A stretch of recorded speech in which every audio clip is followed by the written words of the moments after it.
Tonight on Love Live at 6, these are our leading stories. Prime Minister takes over the Ministry of Defense as Florence Shumarin proceeds on 90 days leave.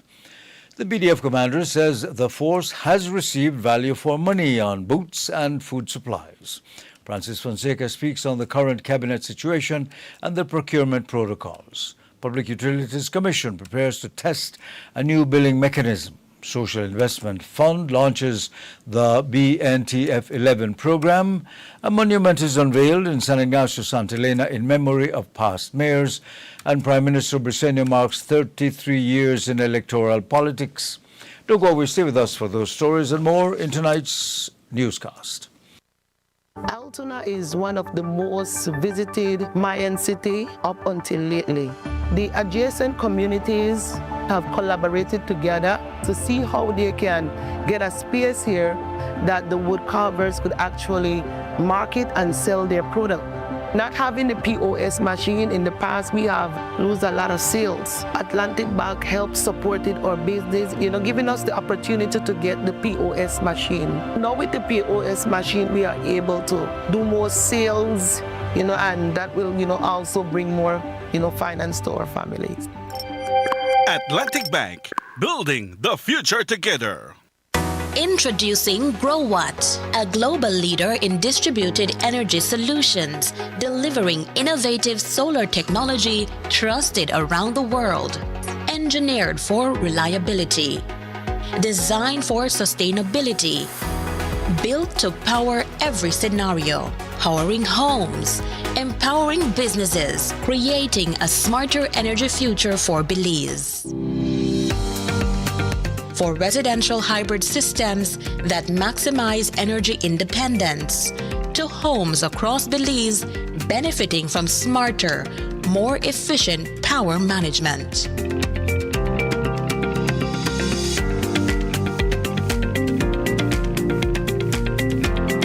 GrowWatt off-grid solar storage solutions bring dependable electricity to locations beyond the traditional power grid, providing clean, reliable energy whenever and wherever it is needed.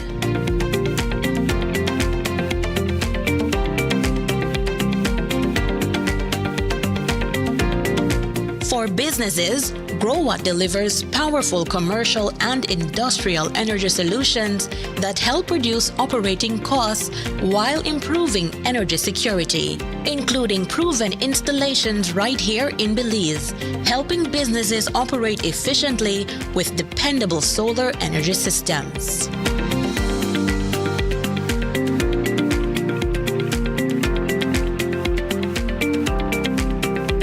As transportation evolves, GrowWatt EV charging solutions help power the future with clean energy.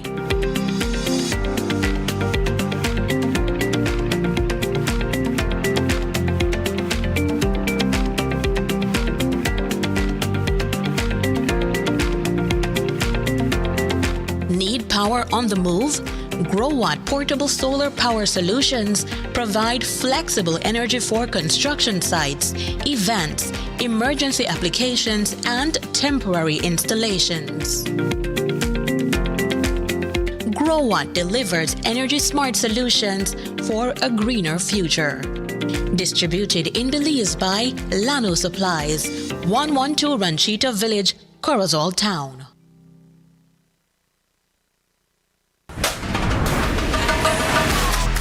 Easy. Accessible. Safe. Yours. Digi Wallet. Easy, accessible, safe, yours. Back to School 2026 with the Angelus Press is here. And this year is bigger and better. We're talking unbelievable deals all summer long. Starting June 15, stock up on all your school essentials. New notebooks? Check. Fresh backpacks? Check. Prices that make you smile? Double check. Mommy, I want my new Samsonite backpack. That's right! Samsonite still offers a sweet 1-year warranty. And hey, you even get a free merch with purchase while supplies last. Stay in the loop by following the Angelus Press on social media. Every Friday during our back-to-school season, look out for our jaw-dropping This Stuff for Real deals. So before you shop, make sure you follow The Angelus Press, your back-to-school headquarters all summer long. The Angelus Press and the Love Foundation, transforming lives with love.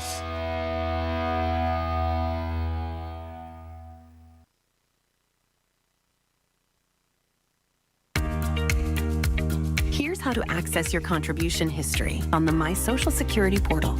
First, go to your browser and type ssbportal.org.bz. Enter your email and password, then click Log In. Once logged in, you'll see your full portal account on the screen. On the left-hand side, you'll notice a drop-down menu for added features. Click on History. Choose Contributions. Read the disclaimer, then click Continue. You'll now see a full window displaying your contribution history. In the table, each row represents a different year. For example, let's look at the year 2024. Click on the row and a detailed breakdown will appear. This breakdown includes your employer's name, your earnings for each month and week, contribution type, the amounts paid, and that's how you can explore the new contribution feature on the My Social Security portal. It's quick, easy, and keeps your Social Security information right at your fingertips. Create your account today.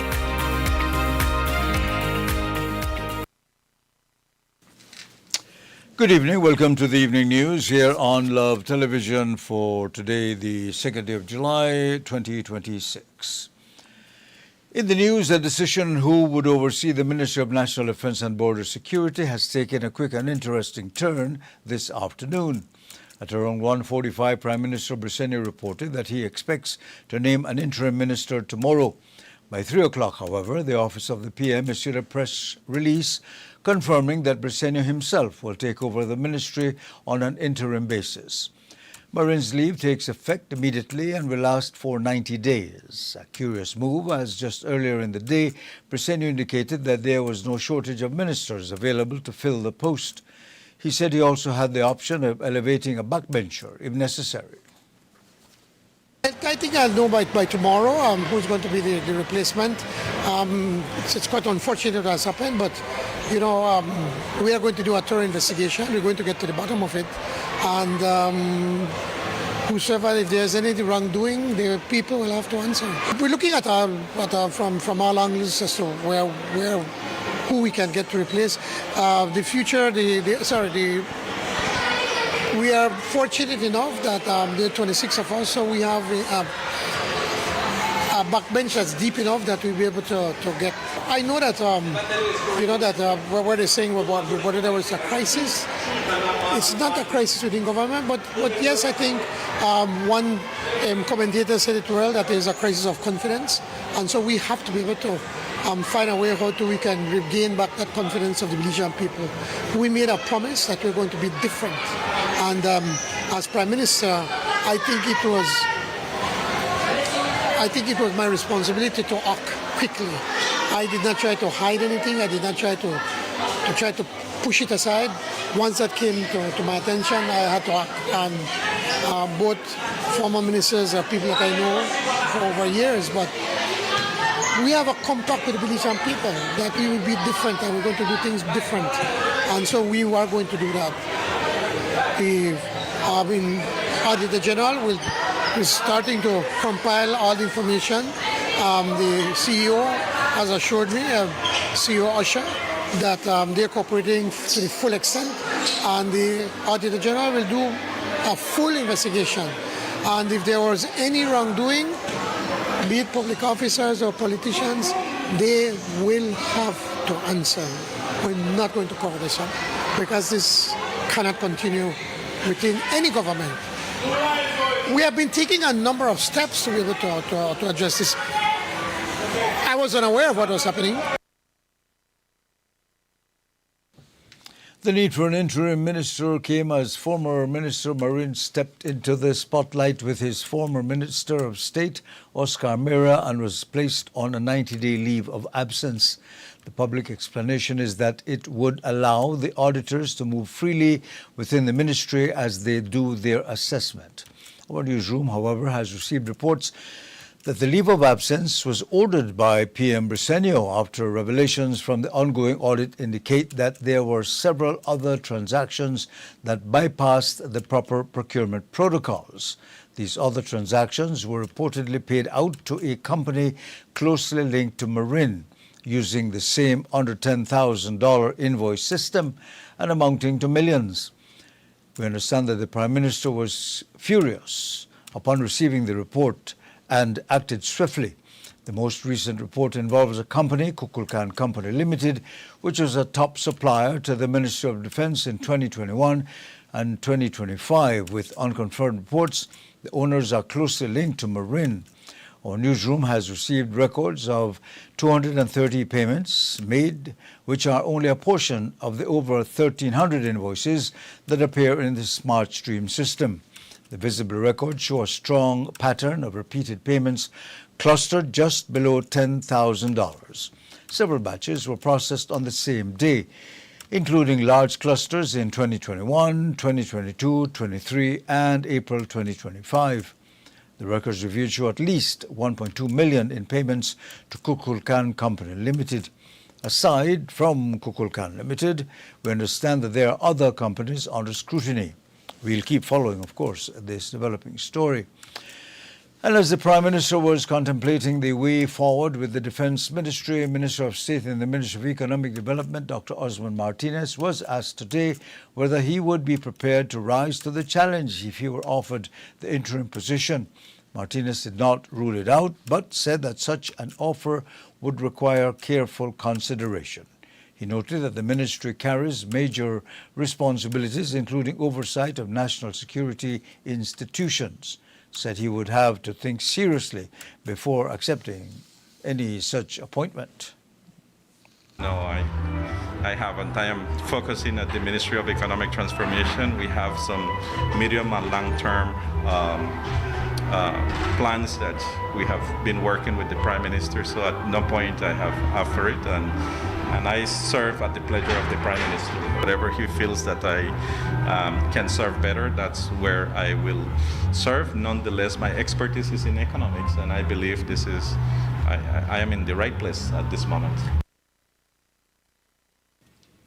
Minister of State for Economic Development, Dr. Martinez, was also asked to weigh in on the political fallout surrounding the departures of Oscar Mira and Florencio Marin Jr. from cabinet responsibilities amid growing scrutiny of procurement practices within the Ministry of National Defence and Border Security.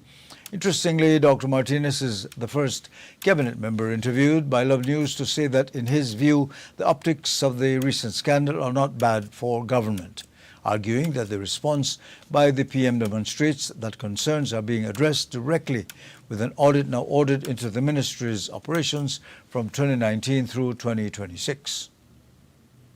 You know, the optics will always be the optics in politics. Nonetheless, I don't think the optics is bad from what we seeing on the ground, and especially with the people I represent. You know, people want to see the work gets done. People have been seeing that under the leadership of Prime Minister Briceño, the amount of work that we have done is unprecedented, and the communities, especially those that were neglected for many years, they're finally getting to see the basic needs. You know, simple as waters. The water system being connected to them, electricity being carried on to them. But the optics, you know, we always have to manage the optics, and of course it will have an impact, but in my view, we just have to stay focused and continue to work. With the recent revelations of splitting invoices and the circumvention of oversight, Dr. Martinez clarified that he is not familiar with those methods. As a matter of fact, he spoke on his experience as a government CEO, indicating that the Ministry of Economic Development generally handles significantly larger contracts where the process and scrutiny are more extensive.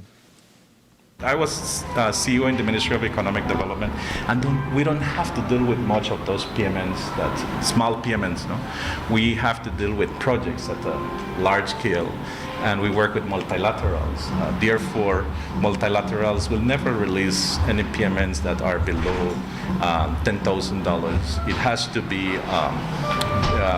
all projects will have to be tender.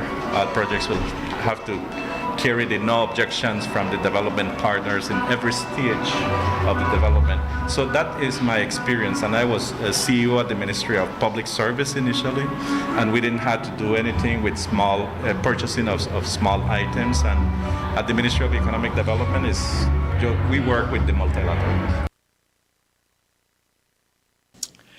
The developments have placed renewed focus on the Ministry of National Defense and Border Security, where PM Briceño has now assumed interim responsibility while the audit proceeds.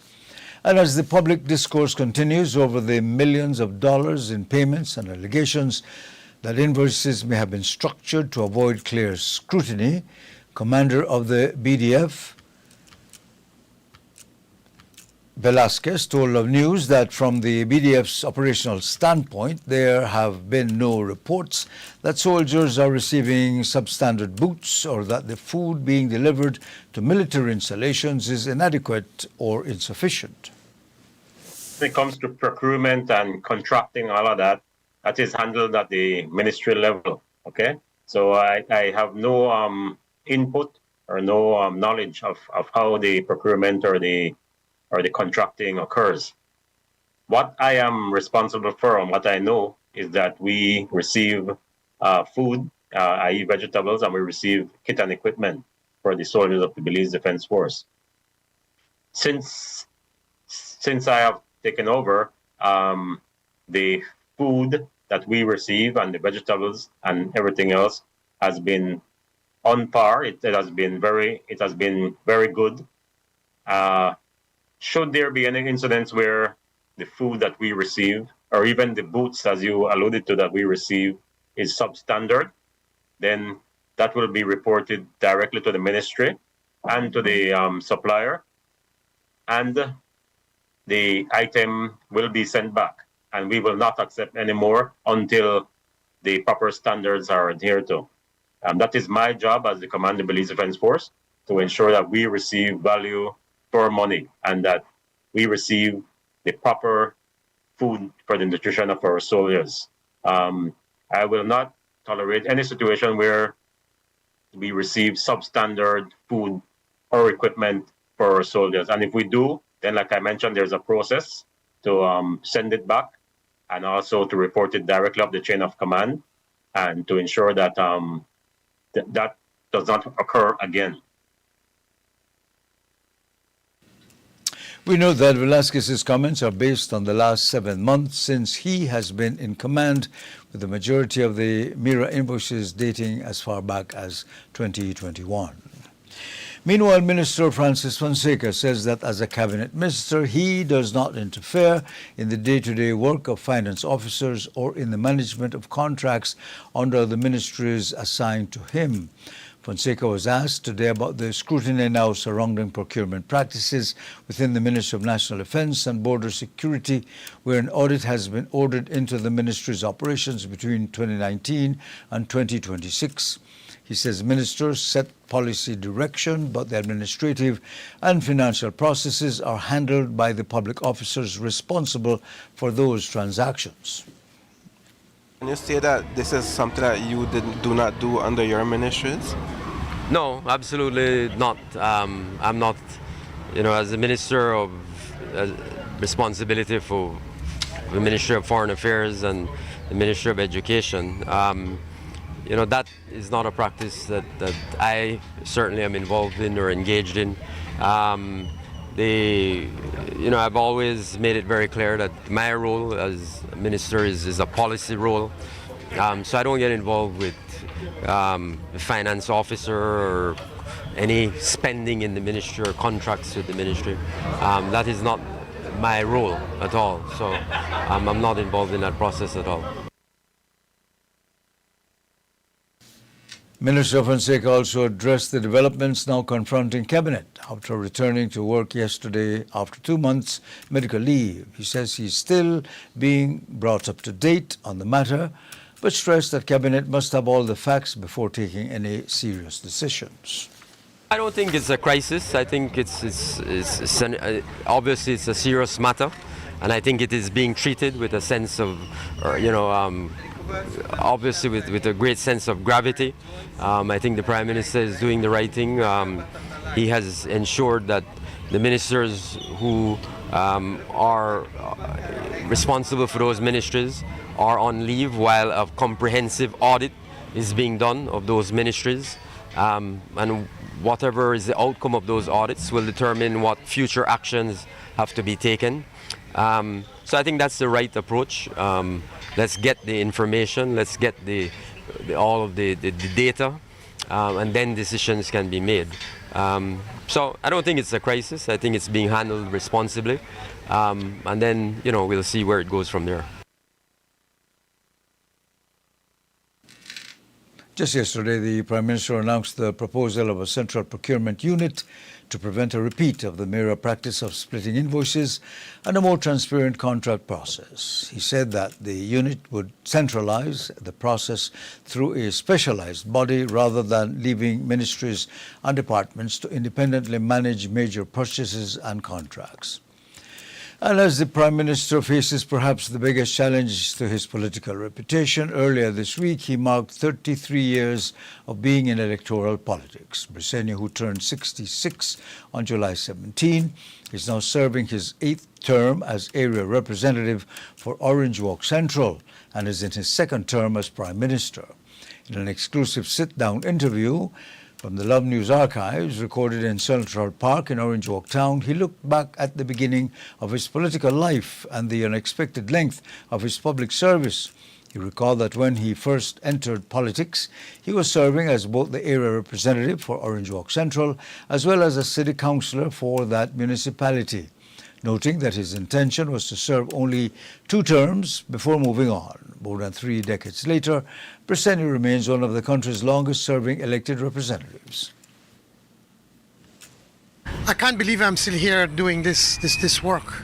I've said this many times that when I first made that decision to run, Rosanna had our 2nd child, Johnny. He was 2 weeks old. So, she's still going through postpartum depression, the kind which is natural. And so she started crying. She said, "Why are you doing this?" And I said, Rosanna, I promise you I'm going to do 2 terms at most. I can't believe it, but I think it has been a wonderful experience, something that I think that I don't think I would change it for anything else, to be of service to the people of Orange Walk Central. When my uncle got sick in 1993 and he called me and says, "Son, you have to run." And I said, I don't think I want to do it, and certainly I'm not ready. And Uncle Polo, so those that can still remember him, was one of the most charming grassroots politicians, and he insisted. He says, "Son, you have to do it. We need to win this division. We need to win the next election." And finally, I spoke to Jaime, my brother, who's my campaign manager, my chairman, my best friend, and my confidant. And then he said, "Well, but John," I said, "I'm not going to do it for 2 years, 2 terms." No? And so that's how I ended up saying, "Okay, I'll come in and I'll do my best to serve the people of Orange Walk Central." So that was 93. That was your first victory and your first time running? Yes, June 30th, 1993. Actually, the convention, I think, was on the 24th of May. And then a few days later, Prime Minister Price decided to call a snap election for June 30th of 1993. I said, wow. So I went from one campaign straight into the other one. So in hindsight, it was really a bad thing. It worked out well for me. Unfortunately, we did not get the majority. So I was in opposition the first time. But I always tell everybody, and people don't like to hear this, people that are running for representatives, I said, sometimes I think for me, it worked best that we were in opposition the first time around, because then it allowed me to take time, since I'm not in Bamopan, I'm not in a ministry, I can spend time in my constituency. And I live in my constituency, so people come to see me, I go see them, do events and stuff like that. And so I managed to start to build a long-lasting relationship with the people of Orange Walk Central. He also reflected on the character of political campaigning in the early years when candidates relied heavily on direct contact with voters, community meetings, and long days on the campaign trail. He spoke of the influence of his uncle, the late former political figure Paulo Briceño, whose example helped shape his own decision to enter public life.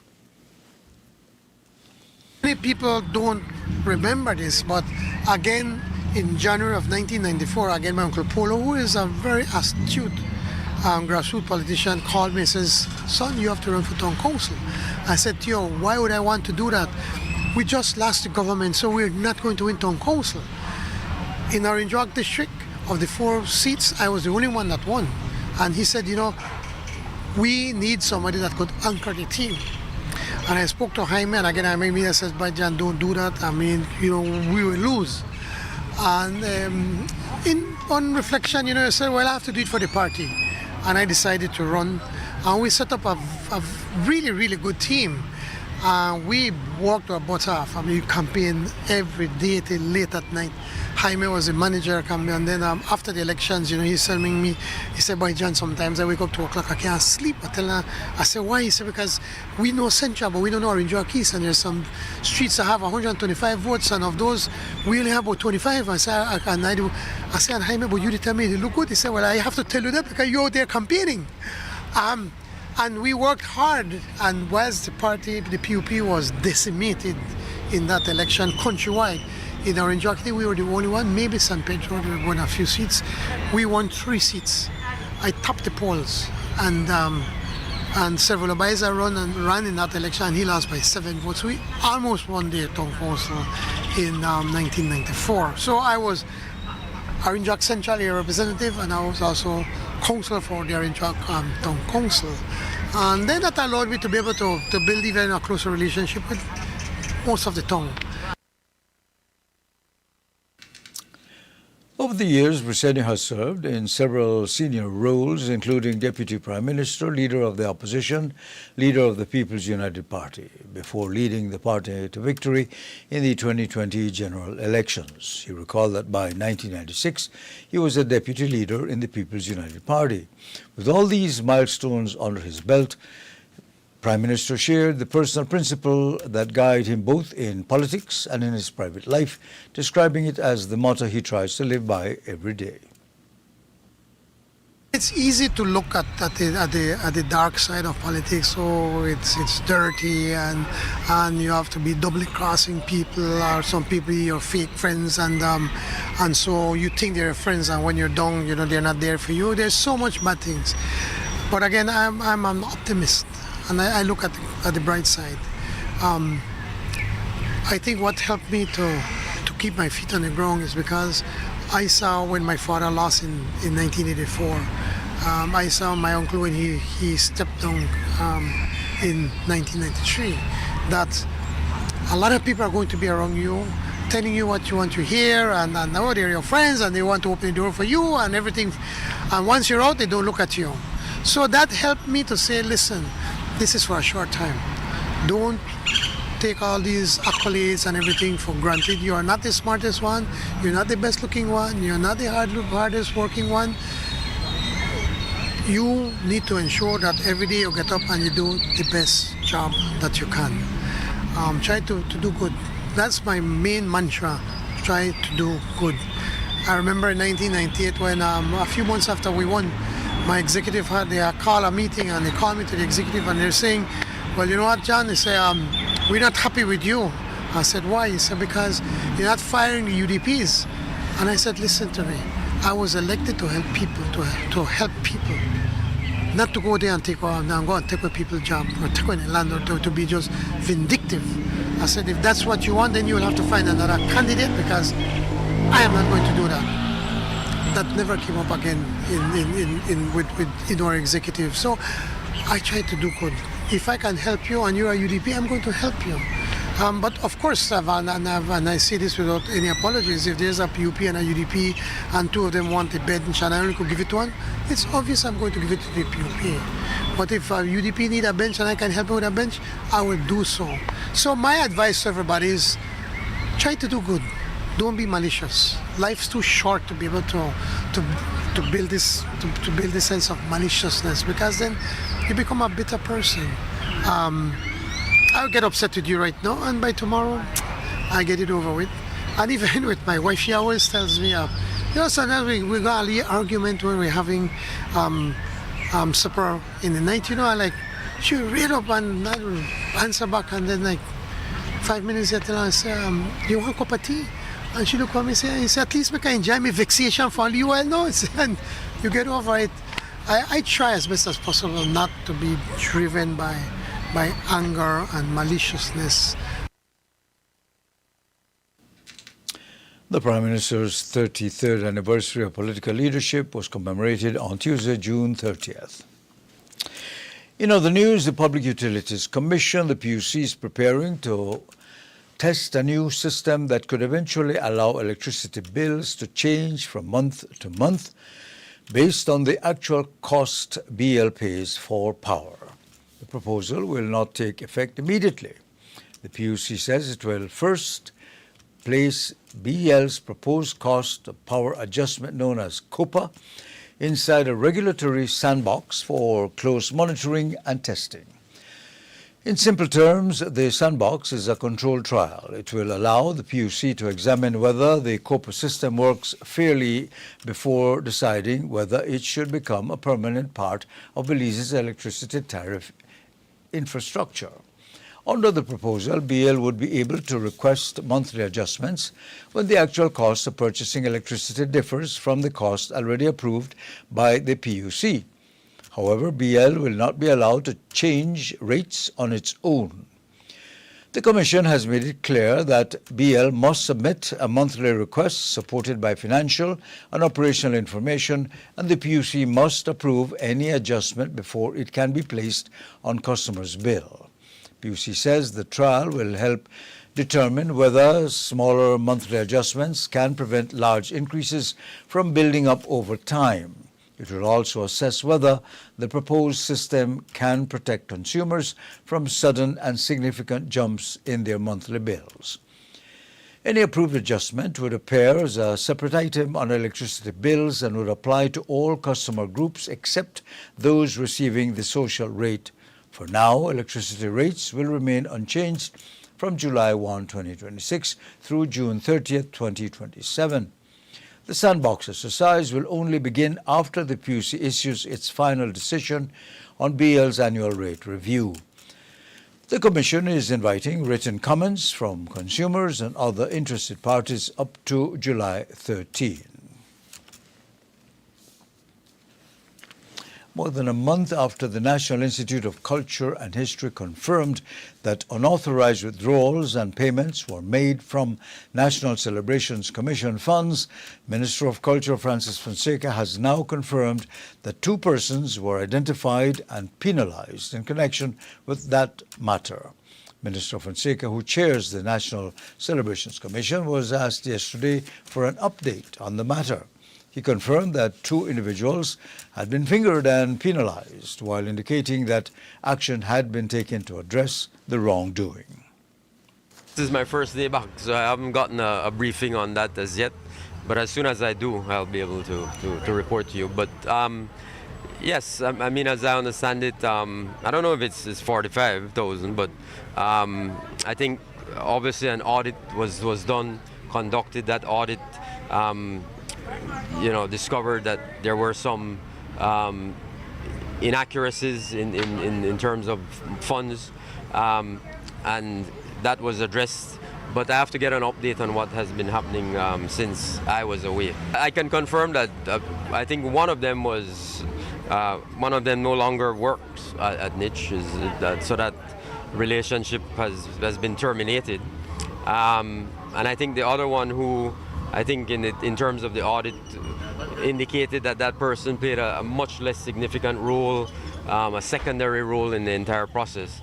That person was simply was placed on leave and, of course, paid back all of the money that was identified as being misappropriated. And that person was then, I think, transferred to another position. As I said, it was discovered through an audit, and everything has been done to ensure that there is a clear process in place to make sure that that does not happen in the future. On May 12, Niche President Albert Vaughan confirmed to Love News that issue was discovered in the middle of 2024 and involved 2 Niche employees who had served on the Secretariat of the National Celebrations Commission in 2023. Vaughan said the withdrawals and payments were not made from Niche's own funds, but from the National Celebrations Commission's account. At the time, Vaughan said Niche's board decided to pursue the employees for recovery of the money and that a settlement was reached under which both persons agreed to reimburse the funds. However, he declined to say how much money was involved, citing confidentiality clauses in the settlement agreement. A landmark Belize case is expected to receive a ruling from the Caribbean Court of Justice tomorrow, the 3rd of July. The matter involves businessman Anwar Barrow and several Belize registered companies against the Financial Services Commission and the Attorney General of Belize. At its core, the case asks whether certain rules that apply to companies with foreign shareholders or directors are consistent with CARICOM's regional trade rules. The claimants are challenging requirements that oblige those companies to keep a registered agent in Belize, submit certain documents through that agent, and pay some statutory fees in US dollars rather than Belize dollars, arguing that the requirements may place them at a disadvantage and amount to anti-competitive conduct under the revised Treaty of Chaguaramas, the treaty that governs the CARICOM single market and economy. What makes the case especially significant is that it is the first time a national court anywhere in CARICOM has formally referred such a question to the CCJ under its original jurisdiction. The Belize High Court made that referral in March after determining that the regional court, rather than the local court, has the authority to give the final interpretation of the treaty. In simple terms, the CCJ is not being asked tomorrow to decide the entire Belize lawsuit. Instead, it is being asked to explain what the CARICOM Treaty means and whether the challenged company rules can stand alongside the treaty's protections against unfair business practices. Once the CCJ gives that interpretation, the case will return to the Belize High Court, which will apply the regional court's guidance to the facts and make the final decision in the local case. In the Belize High Court, Anwar Barrow and the companies are arguing that Belize-registered companies with foreign shareholders or directors are being treated more harshly than companies owned entirely by Belizeans. Their position is that this unequal treatment breaches constitutional protections for equal treatment and protection of the law. There is also a separate, more specific dispute involving Equity Holdings Limited's proposed merger of 13 companies. The claimants contend that the FSC requires each company in that merger to pay a fee, whereas they say the Companies Act did not require that fee to be charged in that way. The CCJ ruling is therefore being closely watched, not only because it concerns Belize's financial services regulatory framework, but because it could establish an important guide for courts, businesses, and regulators throughout the Caribbean. It also reflects the strength of Belize's legal institutions in using the regional mechanism available under CARICOM law to obtain clarity on matters that can affect trade, investment, and business activity across the region. Don't go away, stay with us. We'll be back with more news following this break.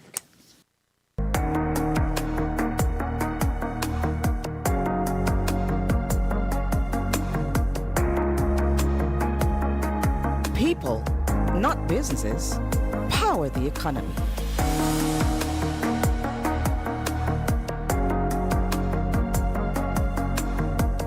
And they deserve to be acknowledged appreciated and compensated for their efforts. Because when your people are successful, so is your business.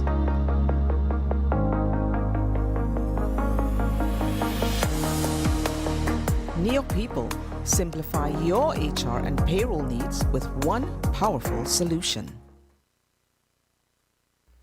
Commercial Cleaning and Products of CCP, formerly known as Carpet Care Plus, offers a wide variety of professional restorative cleaning services and products in Belize. With over 20 years of experience in the industry, our mission has always been to provide our customers with the best products and services for quality, safe, and environmentally friendly cleaning. What separates us from the rest? The services we offer. Fabric cleaning for all types of carpets, upholstery, walls, and drapes. Vehicle detailing for both the interior and exterior. Total restorative cleaning of ceramic and porcelain tiles for floors, walls, marble, granite, limestone, travertine, clay, and more. Degreasing and polishing of the entire kitchen and all its equipment. Also custom concrete designs. We are a supplier of the most cost-efficient and economically viable products when you buy our specialized super concentrated formulas, such as cleaners, disinfectants, deodorizers, and sanitizers. Additionally, we also carry professional cleaning equipment, such as mops, buckets, vacuums, doormats, and window equipment, which are very durable and practical. You can order any of our products online at www.ccpbelize.com. CCP Belize uses only trained technicians, professional commercialized equipment, and EPA-certified products. Our products are 100% biodegradable. We also have certified green products, which are used by Green Globe approved companies. Visit us at 68 North Front Street, Belize City, or contact us at telephone 223-1820. Email us info@ccpbelize.com. So it started off like any other summer day in Belize. I decided to go down to Builders Hardware since I heard they had 25% off on summer outdoor products. I got a couple of items, a chair, a grill, a cooler, and I got carried away, but the prices were so good. But anyways, I might have gotten comfortable, maybe too comfortable. Then I saw the news, man, the hurricane season was not playing with me. But thank God, Builders also had 25% off hurricane preparedness items as well. Flashlights, batteries, sealant, first aid kits, everything I need. And guess what? My grill survived.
School 2026 with the Angelus Press is here, and this year is bigger and better. We're talking unbelievable deals all summer long. Starting June 15, stock up on all your school essentials. New notebooks? Check. Fresh backpacks? Check. Prices that make you smile? Double check. Mommy, I want my new Samsonite backpack. That's right. Samsonite still offers a sweet 1-year warranty. And hey, you even get a free merch with purchase while supplies last. Stay in the loop by following the Angelus Press on social media. Every Friday during our back to school season, look out for our jaw-dropping "This Stuff for Real" deals. So before you shop, make sure you follow The Angelus Press, your back-to-school headquarters all summer long. The Angelus Press and the Love Foundation, transforming lives with love.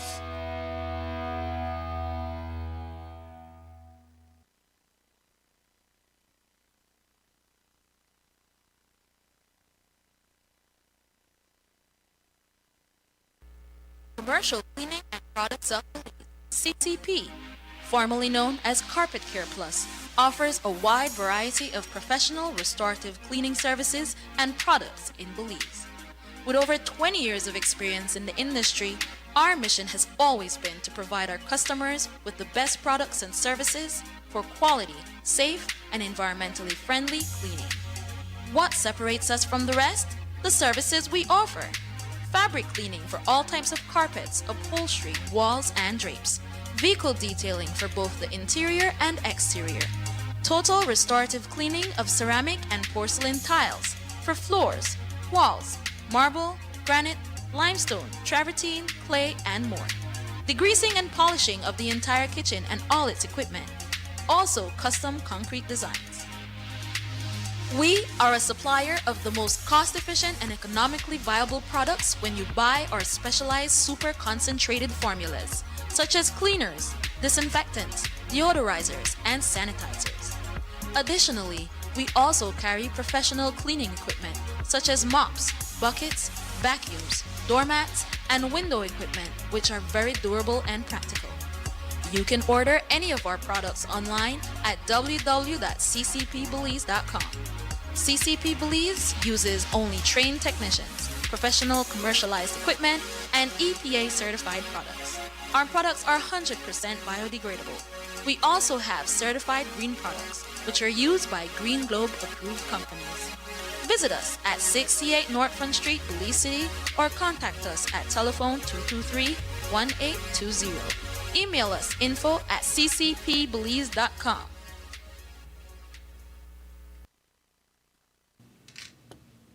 You're watching the news on Love Television. Prime Minister Briceño is confident that the People's United Party can retain control of 8 and gain the 9th municipality when Belizeans go to the polls in March of 2027. Speaking to the media, Briceño acknowledged that municipal elections are never without challenges and that the party still has hurdles to overcome in several areas. However, he says the PUP is preparing its candidates and campaign machinery early with the aim of defending the municipalities it currently holds. He says the party is not taking any races for granted, but he believes its record in government, along with the work done by municipal councils across the country, will give voters reason to support the PUP once again. I am not downplaying this. It is a serious blow that we got. But I do believe that we will be able to win the municipal elections because our municipalities, our councils have delivered to the people. We have good people running for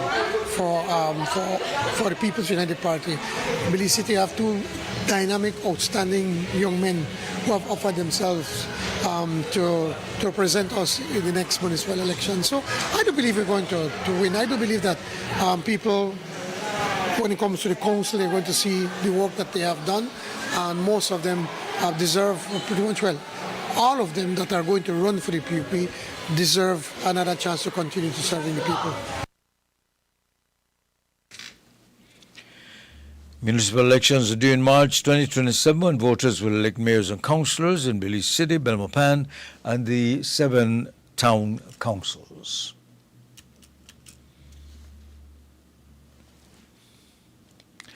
Following the Prime Minister's confidence that the PUP can hold all 9 municipalities, the United Democratic Party is also beginning to signal its intentions ahead of next year's municipal elections. In Belmopan, DJ Richie Galvez says he is stepping forward because he believes the capital city needs stronger representation and more direct attention to the concerns of its residents. Galvez, who intends to seek the UDP's endorsement for mayor, says his decision was driven by the everyday issues he sees affecting Belmopan residents. He says the city has grown, but that growth must be matched by better services, greater opportunities for young people, and a municipal administration that listens and responds to the public. People around me are suffering, and they're asking for more. They're asking for attention. They feel like they've been abandoned, and I think it would be selfish of me to ignore those cries. And the business community here in Belmopan have been crying out for a while. They've been attacked. They're taxed. The tax situation in the business community is unreal at this moment. Absurd. So something has to be done. I know that politics is a nasty game. It's something that definitely. Not an easy task for anyone to jump in. I could have really said, I just continue my route. I have a fruitful career. I have my business is doing great. But the cry is too loud. You understand me? And something has to be done. And I'm willing to take the risk. I'm willing to take that big leap and do my best. Galvez says he is prepared to put in the work needed to unite supporters and build a campaign around the needs of Belmopan. Meanwhile, further out west in the Twin Towns, latest information is that 7-term UDP councillor Bernadette Fernandez says she will step down rather than contest a party convention scheduled for August 2nd. Fernandez says the decision by the UDP Central Executive is disrespectful, particularly after she was elected in 7 consecutive municipal elections and topped the polls on several occasions, including in 2024. The reports also indicate that Mayor Earl Trapp Jr. may raise the matter with the party leader in an effort to have the decision reconsidered. Minister of Culture Francis Fonseca has welcomed the Central Bank of Belize's plan to introduce new designs for Belize's coins, saying the initiative provides another opportunity to showcase the country's identity, heritage, and national symbols. Fonseca says Belizean currency is used every day by citizens and visitors alike, making it an important platform for promoting national pride. He says the new coins can serve as small but meaningful reminders of the country's unique story and the things that unite Belizeans. I support that. I think that's important. We have fantastic national symbols. And as you know, we hardly use the coins anymore. But I think it's a good, again, I think it helps to build our culture, support our culture. And I think, so I certainly support that decision.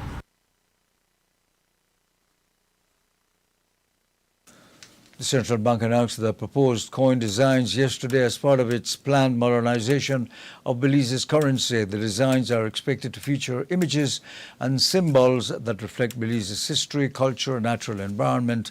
Central bank is expected to provide further details on the rollout of the new coins, including when they will enter circulation and how the existing coins will be phased out or continue to be used.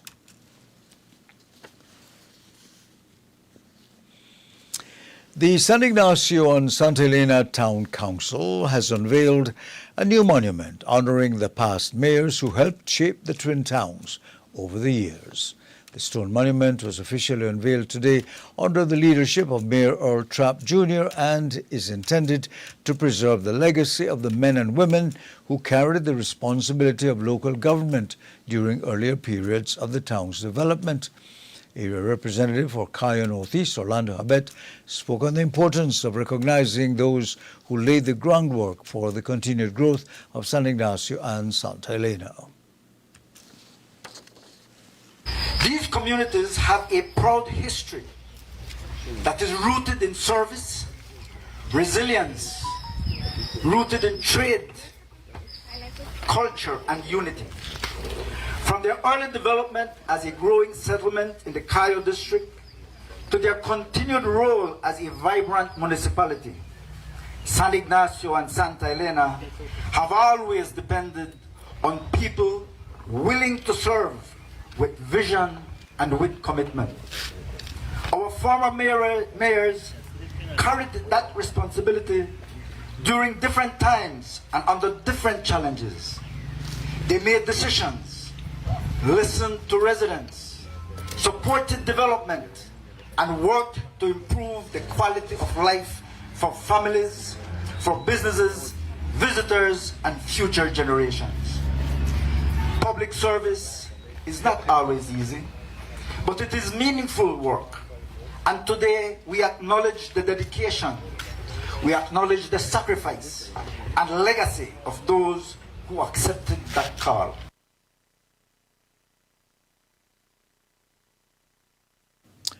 Mayor Trapp says the monument is more than a display of names. It is a reminder that the twin towns present progress rests on the work and sacrifices of those who served before.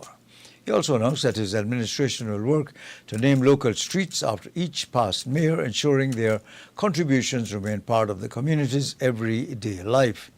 Among those recognized was former Mayor Don Hector Silva, who served the twin towns several decades ago. Silva reflected on his time in office and welcomed the decision to formally honor the leaders who gave their service to the community. The monument was erected on the council's compound.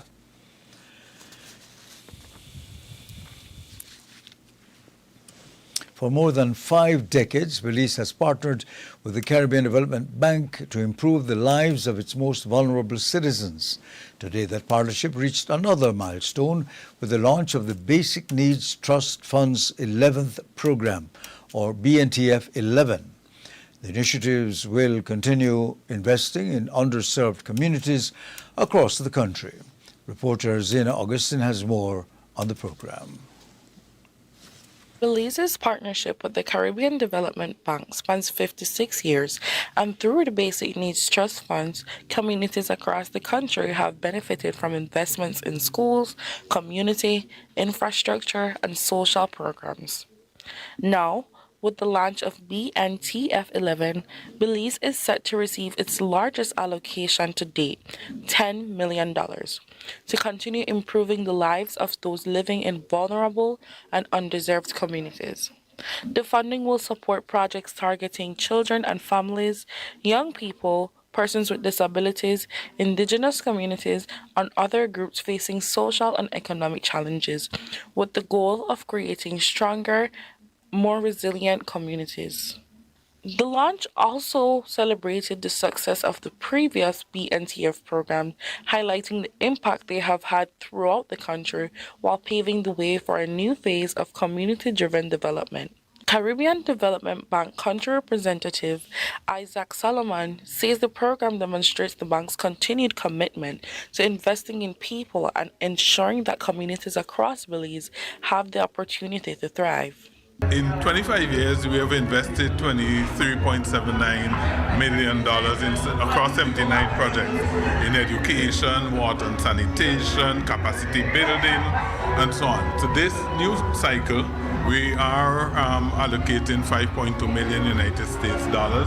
It is now up to the government of Belize to program that $5.2 million in ways that they see fit, but again, to appeal to the most vulnerable in our communities. As the implementing agency, the Social Investment Fund will oversee the execution of the program.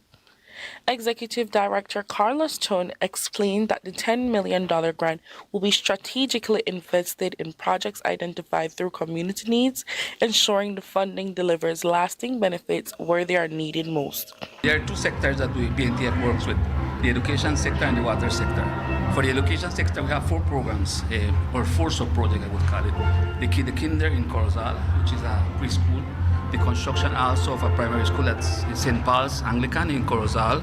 We also have the Pete Lizarraga preschool in San Esteban and the St. John Baptist School in St. Joseph.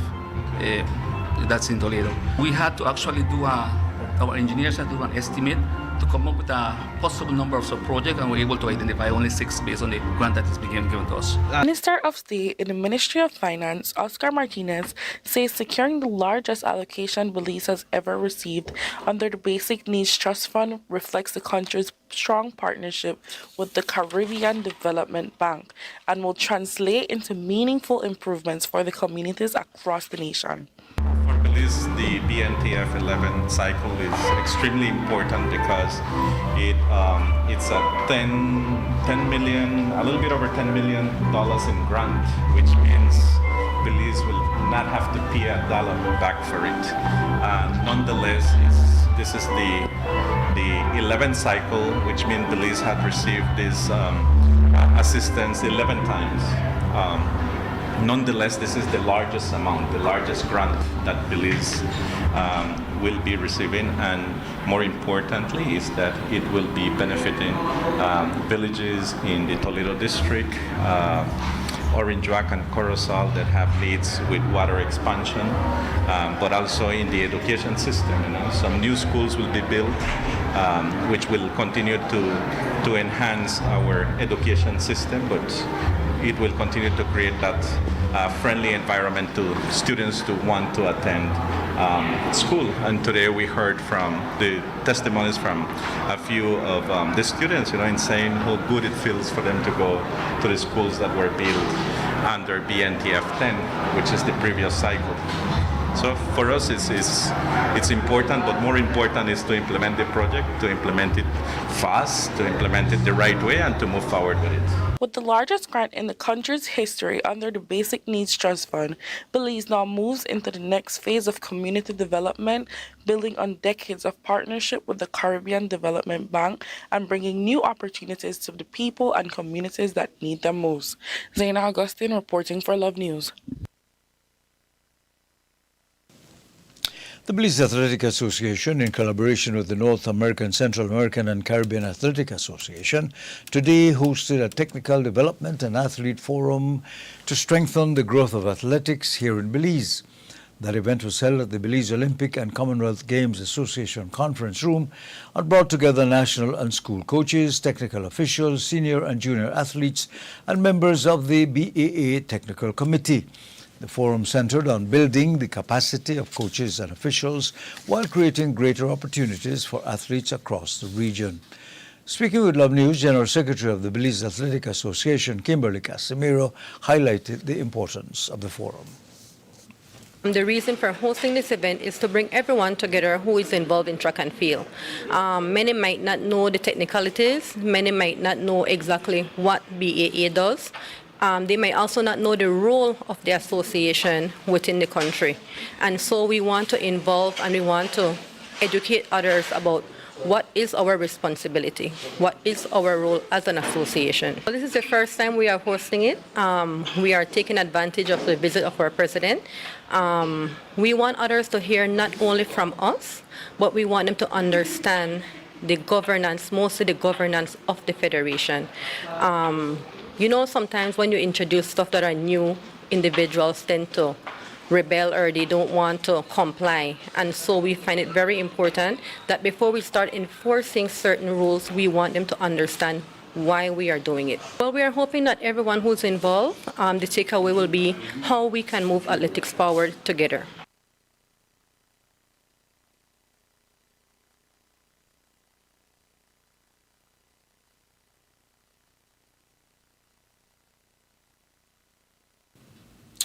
And President Mike Sands also emphasized the objective of continued collaboration between national athletics bodies and the regional association to create more opportunities for Belizean athletes to compete and develop at the regional and international levels. I'm here in support of the Athletic Federation, which is a member of NACAC, and we have overall administrative assistance for them.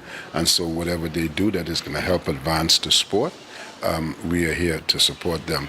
And this is obviously information distribution with respect to what is available through NACAC, our coaching education and the other programs that we have. That is the benefit to go to the Federation and by extension, our sport. technical persons, because some of them are going to join us online to make their presentations, and then they have to determine what their needs are, and then we, as best as possible through our human resources, will provide that information and that support. Again, so it's information gathering, it's dissemination and gathering.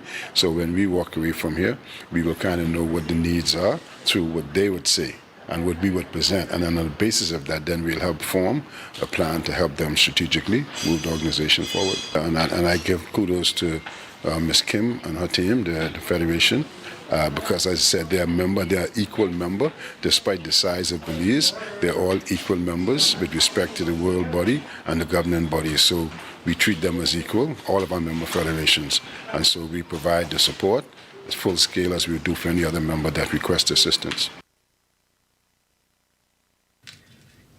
Today's forum was another step forward towards strengthening the country's athletics program, equipping athletes, coaches, and officials with the tools needed for long-term success. In court news, a 29-year-old Guatemala national has been sent to prison after he was charged in connection with a violent domestic dispute in Ladyville that left his common-law wife hospitalized in critical condition. Marvin Yonel Ikal, a construction worker of the Lake Garden area, appeared in the Belize City court yesterday, where he was arraigned on charges of attempted murder, dangerous harm, and use of deadly means of harm. No plea was taken because the offenses are indictable, and bail was denied. He has been remanded until August 26. Police say that shortly after 11 o'clock on Sunday morning, officers responded to a 911 report of an unresponsive woman at a home in the Lake Garden area. At the house, the police met Ikal, who told them that he and his wife had been fighting and that he had struck her with a broom. Inside the home, the officers found 29-year-old Daisy Yamilex Graham Garcia unresponsive. Police say she had visible swelling and bruising to her face and neck, injuries to her head, back, stomach, and hand, and a missing tooth. She was transported by ambulance to the Carl Huchner, where she remains in critical condition. Detectives later processed the scene, recovered a broken broomstick and a piece of plywood, which were labeled as exhibits. Police also collected clothing from Ikal after seeing what appeared to be bloodstains on his shorts. The items were submitted for DNA analysis. The matter remains under investigation by the Gender Violence Responsive Investigative Unit. We'll be back with the final segment of the evening news right after this break.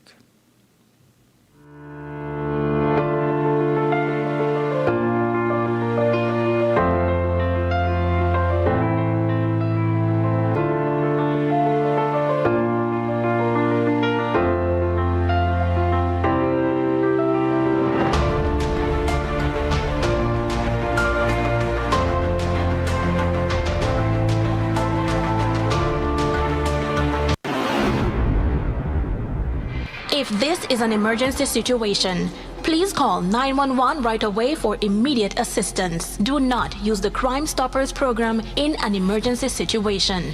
Do you have information about a crime or a fugitive in our community? You can submit a tip anonymously with your smartphone. Using this program in safeguarding our community also protects your identity, keeping you out of the court system, and could earn you a cash reward. Here is how it works. Download the free P3 Tips app from the Apple Store or Android Market. P3 is the provider of our secure anonymous tip collecting software. Open the app and create a PIN, but be sure to remember that number, then select your location. Next, select the type of crime. When submitting a tip, be as specific as possible. Remember, the more information you give the officers, the more likely it is that we will be able to identify the suspect or confirm a crime has taken place. This ultimately helps when making arrests. Information leading to an arrest can earn you a cash reward of up to $1,000. Never put yourself in danger to gather information. However, if you have a picture, video, or audio that will help officers, you can upload them from your phone. Once you click Submit Tip, P3 will ask to send you notifications. You choose what's right for you. Once your tip is submitted, you'll be given a tip ID and password. Keep that info safe as you'll need it to check the status of your tip. Using the app, simply log back in using the PIN you created when you first opened it. Check back if your tip leads to an arrest. You'll be told how much you were rewarded and how to anonymously collect your cash.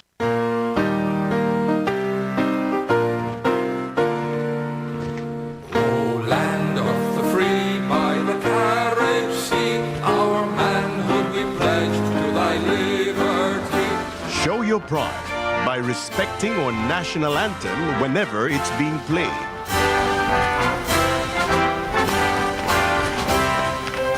We're blessed. We are free. We are proud. This is our beliefs. Respect it. Cherish it. Love it.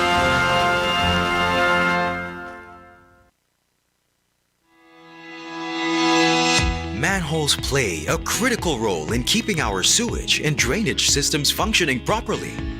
They allow our maintenance team to inspect, clean, and clear blockages. When covers are missing or compromised, the entire system and the public are placed at risk. Stealing or damaging manhole covers is a criminal offense and creates dangerous conditions on our streets and sidewalks. Motorists and drivers are reminded that it is an offense to park or drive on sidewalks. The weight of vehicles, large or small, can crack and dislodge manhole covers. In an ongoing effort to protect lives, property, and public infrastructure across Belize City, your Belize City Council continues its citywide manhole cover replacement program.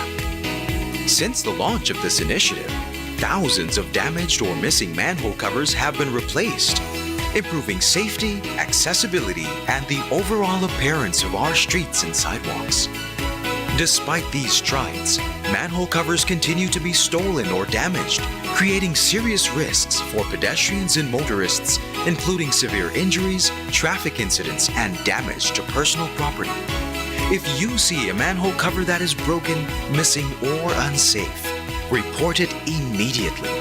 Take a photo and share the location with us via WhatsApp at 673-9055 or by calling 227-2308. Remember, maintaining manhole covers requires a shared responsibility. Together, we can prevent accidents, protect public infrastructure, and keep Belize City safe for everyone. Your Belize City Council, always about the people.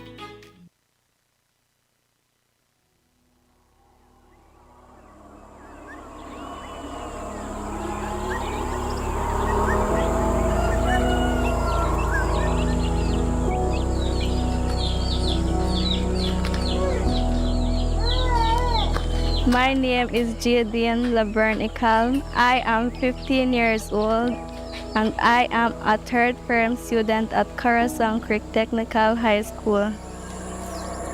For a long time, Machakilha was quiet.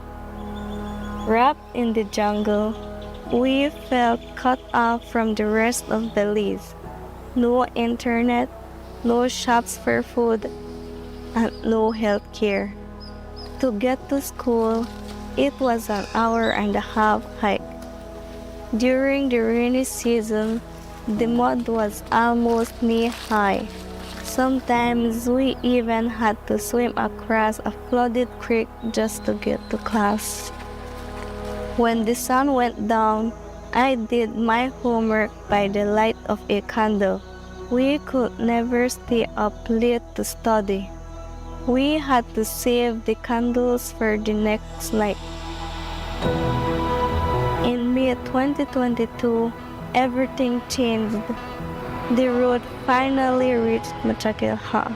Today, it is easy for me to go to school because we have a bus that comes right into our village. I don't have to hike through the bush anymore. I don't have to worry about the rain or the flooded creek. I can just focus on being a student. Now that we have solar lights at night, I feel confident. My homework is finished with ease, and studying for my science classes doesn't feel so tiring anymore. We finally feel connected to the rest of our country. Having these basic services makes us feel like we can be more productive, like we finally have the same chance as everyone else. My dream is to become a nurse and help the people in my village. Now that we're connected, I know my future is bright.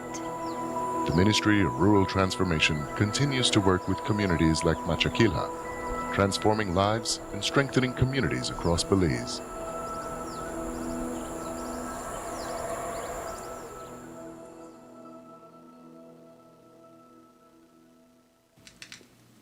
Welcome back. We bring you the final segment of the evening news here on Love Television. Prime Minister Briceño took part in several sport activities this morning with the children of Orange Walk Central. The event was part of his annual summer camp, which has been taking place for over 2 decades. Briceño says he likes that he's still physically fit to keep up with the young participants. I'm feeling pretty good. Actually, I feel proud of myself that I can still keep up with these kids. We've been doing summer camp for probably almost 25 years, and the highlight is that I have to come, I have to exercise with them, and I have to keep up with them. And so, not bad at all after 25 years. Yeah, but it's getting a bit harder as years go by, or? I'm managing. Let's put it this way, I'm managing. It wasn't too tough. Right. Last year, I think the exercise was a little bit tougher than this time. So, yeah, hanging on. Here we go. I think that sports plays a very important role in the development of a child. You learn about team building skills, cooperating, you make new friends, you become healthier, you become more active. So for me, sports, I think is critical in the development of a child. And that is why we believe that the sports camp is very important. And of course, parents are looking for something for their kids to do after they come up on holiday. And so we are very pleased to be able to do this every year. In other news, the Carl Hewson Memorial Hospital Authority has appointed patient flow officers to its Accident and Emergency Department, a first in the institution's 30-year history and a part of its ongoing institutional improvement plan. The new officers will focus on helping patients move through the emergency department more smoothly, from arrival and assessment to treatment, admission, or discharge. They will coordinate with doctors, nurses, laboratory, and imaging teams, monitor patient queues, and identify delays that can slow down care. The initiative is expected to reduce waiting times, speed up the allocation of beds between the emergency department and hospital wards, improve follow-up on laboratory and imaging results, and support more timely discharge planning.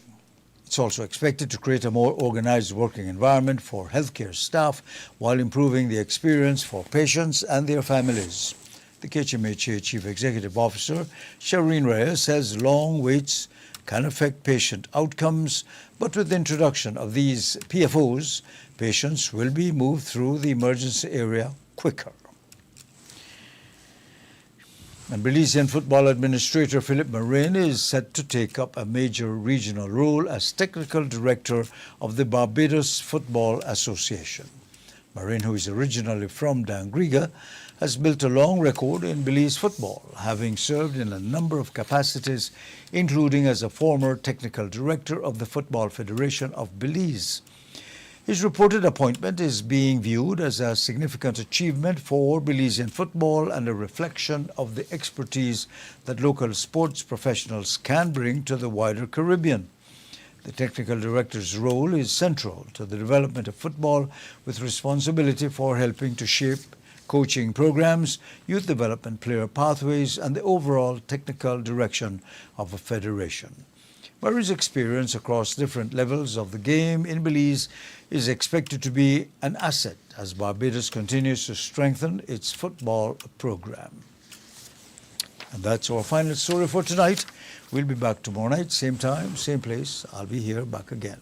Thank you for choosing us, and stay with us tonight at 7:30. Of course, we bring you the latest edition of Belize Watch.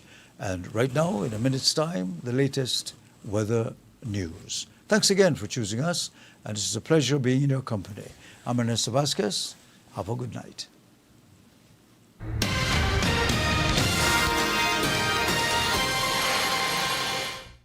Good evening. Mainly fair weather prevails over the country.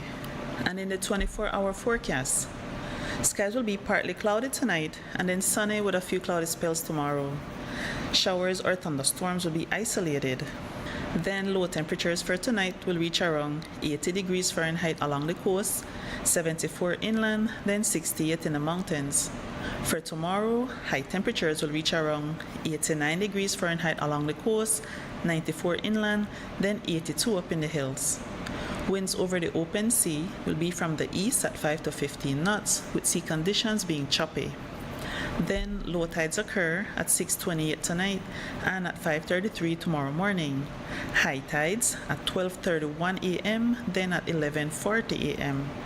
The sun will set at 6:31 this evening, then rise at 5:22 tomorrow morning, while moonrise is at 8:45 tonight and moonset at 8:23 tomorrow morning.